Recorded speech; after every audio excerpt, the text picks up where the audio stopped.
আমার এই মেয়ের সম্পূর্ণ বিচার চাই। আমি এই নির্যাতিত আজকে থাকি না, আমি আজ বহুত দিন যাবত নির্যাতিত। আমার এই মেয়েকে ঘোড়ায় ঘোড়ায় মারে। ওই দেখেন একটা সওয়াল, ছোট সওয়াল, দুধের সওয়াল, তাকে দেখেন আটকা রাখছে, দিবে না। তার মায়ের কাছ থেকে? হ্যাঁ, ওর মায়ের কাছ থেকে। ওর মা আমার মেয়ে বিচার কঠিন হারে বিচার। কেন মহিলাকে তো মারা হবি? কি জন্য সৌদি মারবি? কি জন্য মারবি? ননদ কিসের জন্য মারবি?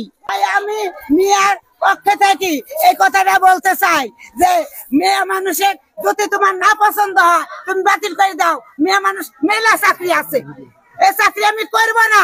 এই চাকরি না করে আমি অন্য চাকরি করবো, তাই বলি কি মারা যাবে? মারাটা নিষেধ, এত মারা যাবে না। তাই বলি তুমি মারি যে এক জায়গা লাগি মরে যাবি, তখন তার বাপ মা পাবিলে পিতা মাতা তারা তো অবশ্যই বেশি আছে নাকি নাই? তার কি ভাই বোন কেউ নাই? তার পাড়া বিতবাসী কেউ নাই? হাসপাতাল, এত বড় হাসপাতাল কে?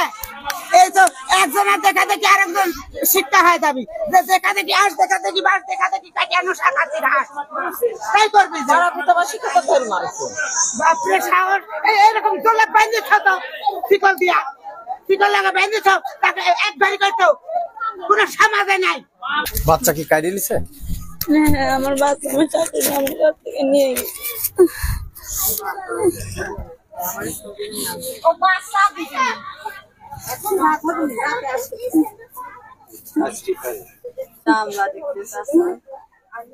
কি করতে হবে? এই একজনের জন্য আরো আমি বাচ্চা বাচ্চা করে খালি পড়ে আছে এখানে, তাছাড়া আমি থাকলো না।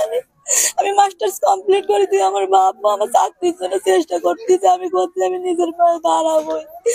আমি খালি বেটা বেটা করি এখানে পড়ে আছি। আমার জানের বেটা, আমার বেটা, আমার ছাড়া কিছু বোঝে না, সারা রাত দুধ খাই বুকের আমার বেটা। আমার ছাড়া এক মিনিট রাখতে পারবি না আর মা, সারাদিন খুঁজে আমার আম্মু কই, আমার আম্মু কই, আমার মা কই। আমার বেটা আমাকে ধরে শুয়ে থাকে।